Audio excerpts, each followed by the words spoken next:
Welcome back to the SportsMax Zone, and we're switching to cricket now. The Guyana Harpy Eagles have extended their lead atop the Cricket West Indies four-day championship standings, moving 3.4 points clear of Trinidad and Tobago Red Force following round 4 action, which ended at the weekend. Following their 214-run victory over Jamaica Scorpions at Sabina Park, the Harpy Eagles have progressed to 81.2 points. The Red Force have 77.8, with Barbados Pride third on 73 points. The only other team with multiple wins heading into Wednesday's start of the 5th round is the Leeward Islands Hurricanes, who are in 4th place on 54.4 points. The 5th place Winwards Islands Volcanoes, in the meantime, earned their first win of the campaign, an innings and 60-run triumph over the Hurricanes at the Darren Sammy Cricket Ground. The Volcanoes were led by a brilliant all-round performance from 27-year-old Ryan John, who notched a maiden first-class century, 109 in the first innings, before returning to finish with match figures of 6 for 63 with the ball. Now, John, joins us on Zoom to discuss the victory his Volcanoes will no doubt be hoping can kickstart their season, as well as his own personal form. Welcome to the SportsMax Zone, brother. It's been a long time coming, that 100. We've been tracking you from the under-19 level, and I can just imagine the sense of relief for getting that 100. Yeah. Thank you very much. Thanks for having me on the show. And yeah, obviously, every cricketer playing at this level would obviously dream to perform at their best, And so far, I've done that fairly well. So hopefully we have more things to come.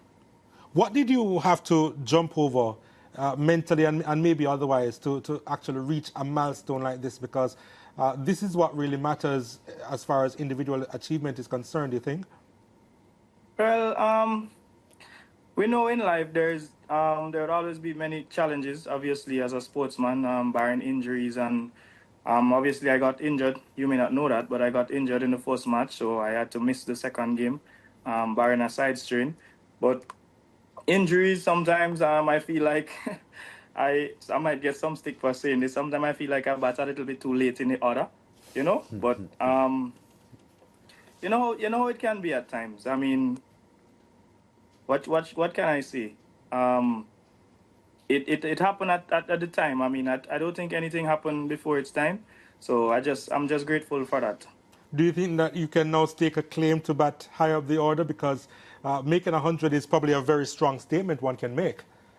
I'm hoping so, but to be honest, we have a very, very strong batting lineup. I feel like everybody deserves their spot wherever they are at this point. So hopefully we just can put on some good performances. I know that as a team. I know that you'd have been part of the regional under-19 setup quite a few years back. But usually when young men enter that setup, you look forward to accelerating into the senior team. Was that a part of your thinking as well at the time? Yes, it's every young boy's goal in the Caribbean to represent the region at some point at the senior level. Unfortunately, it didn't happen as yet, but I'm still hoping and praying and working hard as hard as possible, so that I can live that dream one day. Is there something that you've found out in recent times that you wish you knew back then, which you could have applied to accelerate that progress? If I were to give myself advice when I was younger, I would say do that extra lap, Do that extra batting drill, do that extra visualization, stuff like that, just keep motivating myself and always keep putting in the extra work. And what is it that you have applied now that probably your future self would have come back to tell you and say, all right, this is key in order to really make it to the next level? Because cricket is an evolving sport, right? And the opposition will only get stronger. So what are you applying in your game right now to be a better version of yourself? To be honest, I must say that most of my opponents would encourage me and say, you know what, you're so much better than you think you are. And I must give them credit that I am now believing more in my ability than I used to.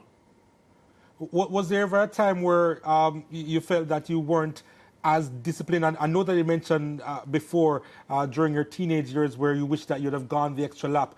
But is there something else that could have been brought to the fore that you're doing at this point in time, outside of actually being encouraged and getting the words of affirmation that you're receiving from your opponents? Yes, I feel like I used to just operate on raw talent rather than pushing myself and doing the extra work, you know. Talent can only get you thus far, but we know how it is when you work hard, you'll be rewarded at some point, you know, in your life. I feel like I should have been doing that from a longer time, you know, in my earlier stages of playing, but I don't think that it's too late now. So I'm definitely going to put that into perspective. Yeah, you know, Ryan, you just mentioned just now that you would be encouraged by batting higher up the order, but maybe one of the reasons why that hasn't happened is because you bowl too well, and you're seen as a top flight bowler. You were, I think, you got 25 wickets last season and one of the top Winwards bowlers. So your bowling is also pretty solid. Looking at some B-roll here with some outswingers and so on, and giving the batsmen trouble. How much work comparatively do you put when you're training in bowling as against batting?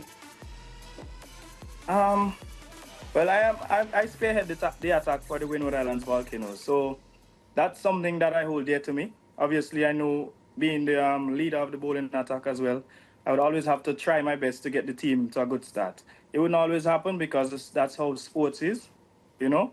But it's something that I hold dear to me, as I mentioned earlier, and I try my best to put in a lot of work and my best effort in training, you know, practicing whatever skills that I've learned over the years from former players and even present players as well. So yeah, it's simply like that. Yeah, I want to ask you a quick question, Ryan, because when you debuted back in 2020, there were two other Grenadians in the team in the match that you debuted in, the veteran Devon Smith, who was in the back end of his career, and young Emmanuel Stewart, who was probably 19 years old at the time. Can you comment on Emmanuel? Because I haven't seen him in recent setups. Is he still actively playing cricket in Grenada? I think he's in the US at this point. He have been battling some finger injuries, and even with his wrist, he have done surgery, you know, and trying his best to recover. He the last time we spoke, he said that he was recovering and feeling a lot better.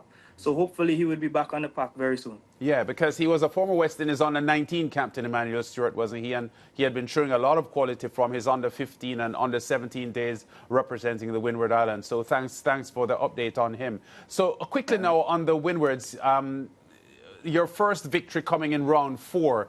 How do you hope that your team will build on that? Because obviously, based on the stats, you haven't had the best start to the season. I think we have played decent cricket, to be honest. It's just that we haven't seized the key moments of the match, you know? So hopefully, we have done that, we have done that for the past, in the past match. We have ticked mostly all the boxes that we were looking to. And we just have to be consistent in our play, whether it's batting, bowling, or fielding. And, you know, always stay ahead of the game.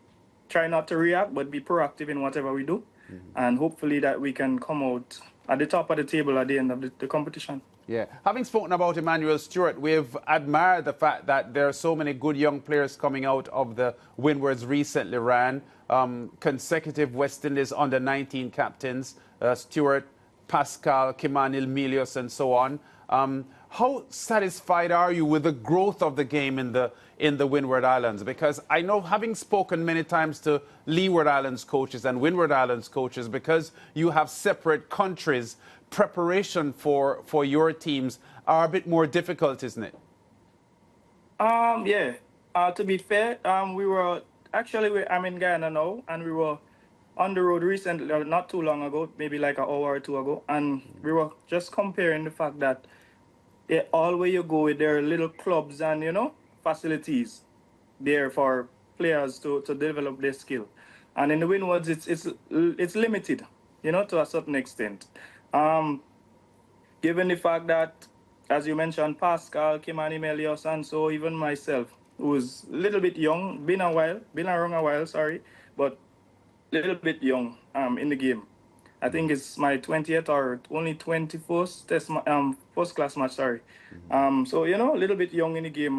So our development is kind of slow. If I might get some stick for saying that, not to make it an excuse, but I feel like we have been doing a really good job given the facilities that we have, you know. Back in the day, not to discredit the older heads, but guys would say that the Winwards team would be a walkover, you know, 3 points team. But in this day and age, it's changing, and that's good for our cricket.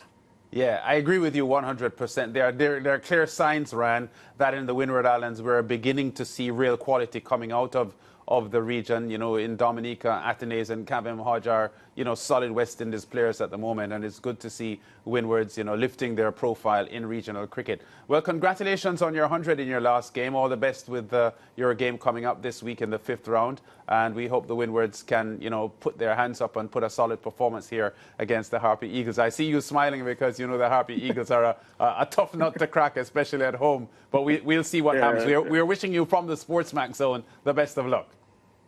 Thank you very much. Okay, that's Ryan John, pretty talented all-round cricketer. Afraid of sticks, apparently. Huh? Afraid of sticks as well. Yeah, but he did stick his neck out a couple of times there, very, very bold. Very, very bold young man. Pleasure talking to him. We go to break. When we come back, it's our final segment on the show, interactive, and Oliver will have a lot to say, I'm sure. Yeah.